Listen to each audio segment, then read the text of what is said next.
People are valuing things today that they didn't value 10 years ago and 20 years ago. We need to know those things so that we can develop the kinds of communities people want to live in.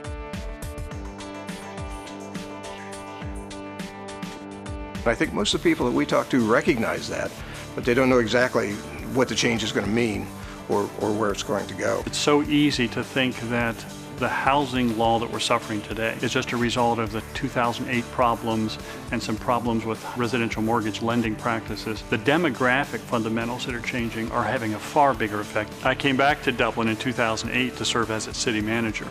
And really with the same charge of looking at where it was at that point in time and trying to understand how does Dublin posture itself to be competitive and sustainable going forward. Forces that had driven largely most of growth and development of Dublin were going to be turned on their head in the next 10, 20 years, that there would be far more sellers of this kind of product than there are buyers. In the year 2000, there were 4 households in the buying category for every household in the selling category. By today, in 2011, that has dropped to 1.8 to 1. By 2015, it'll be 1.4 to 1. 2020, it'll be 1 to 1. Your constituents want their homes to hold their value. It's the biggest investment they have. So if there is no future demand for their homes, then their homes will not hold their value. Cities have a great advantage. They have an enormous amount of real estate that they're not looking at correctly, and that is all the streets and all the setbacks. It's real important we get that right, because that piece of the public realm around streets, from all the designers who have come in and talked to us and planners have said, that does as much to determine the success of these places, that piece of the public realm, as anything else we do. Redevelop it and re-improve it, then all of the land around it will drastically go up. And that's one place where community leaders already possess the power to do something really good. Just the whole sort of development pattern over the last 40 or 50 years that was completely dependent on one single mode of transportation. Most of that public spaces have been designed at an auto scale. You know, the car moves at a certain speed, so you appreciate what's around you at the speed of the car. You know, it has to be designed at a human scale. It's not just simply the traffic engineer who determines the character of the street. They have a say, and what they say is important, but they are not the final arbiter of what that street looks like. You're going to see, I think, a lot more emphasis on and a rethinking from the typical suburban pattern. Very often the code just says, no, you can't do it. This doesn't qualify. Or the lender says, this doesn't qualify. It says right here, window must be 3 feet by 6 feet. And that's the carryover of a lot of restrictions that inhibit the redevelopment of a lot of areas.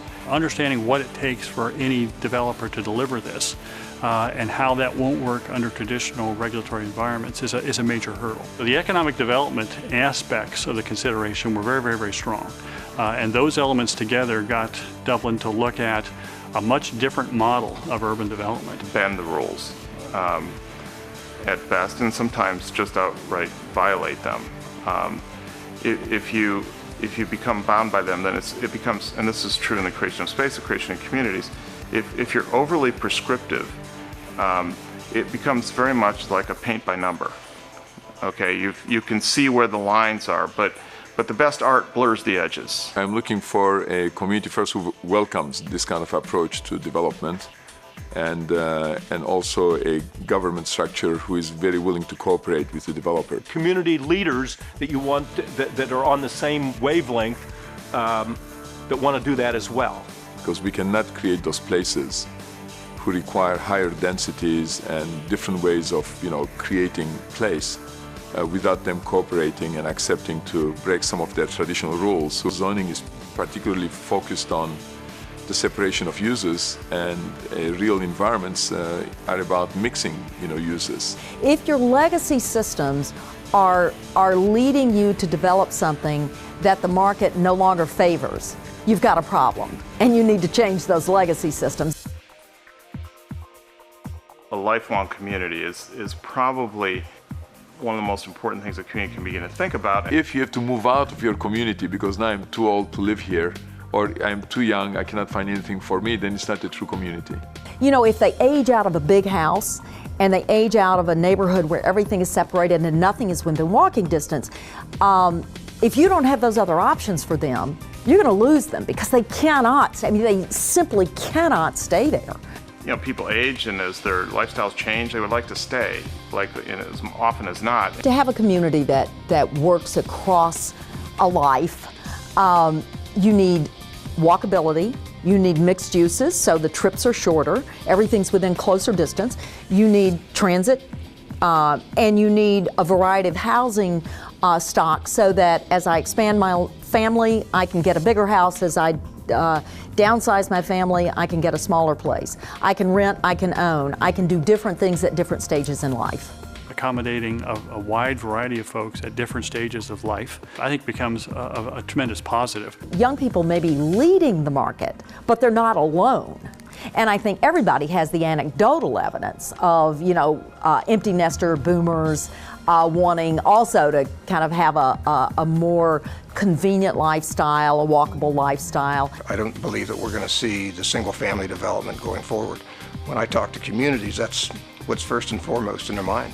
They begin to think about their downtowns, and there is a desire today to improve downtowns. There's also a desire on the part of the population to want to live in that more urban environment. It's not for everybody, but certainly there is a sizable component of the population that likes that idea. Knowledge-based people want to come and create businesses. So if you want to be a city who thrives, who does well, you have to be a place which is desirable to live. And you are not going to have a desirable place to live unless you make it beautiful, unless you make it attractive, unless you create that sense of scale that people like to come to. There's lots of different constituencies, both on the economic development, the sustainability, the folks who are beginning to age in these communities, that are pointing folks to say, this makes a lot of sense to us. Simply coming in and redoing a streetscape is no guarantee that what's going to happen on either side. I wish it were.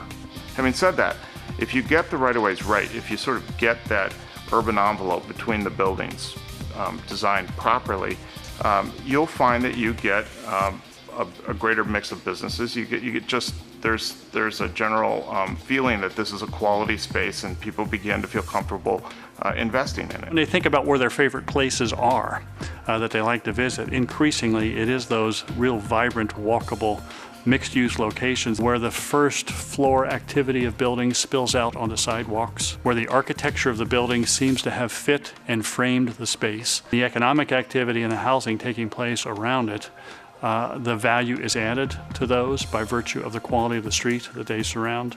That's what defines great streets. Certainly German Village, that's, you know, a little tiny village that has mixed use, that you can live, work, play, all in a spot that's walkable. I think the whole Easton area is a great example. Easton has done a marvelous job of integrating a lot of uses. Look at Worthington, for example, their square and what happens around it and so forth. They took Gay Street and put little tiny median strips in there, and that's absolutely fabulous. So what did those little mini parks on Gay Street do? It increased the value of all of the stuff that they were selling.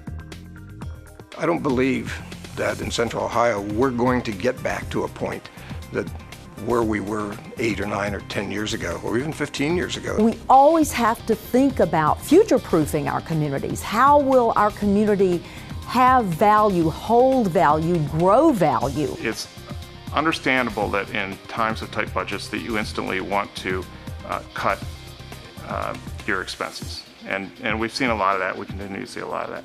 If you stop making investments, you're going to fall behind. And understanding the difference and being able to plan for one while trying to accommodate the other is a really difficult trick. But the successful communities will do that, and the communities that are going to slip and fall behind will not. When we do design streets, the recognition that these streets, regardless of what they're connecting or how dense the pattern is around them, making them as walkable, making them as accommodating to all the forms of transportation as they can be, to encourage livability where appropriate along those streets. It's real important we get that right.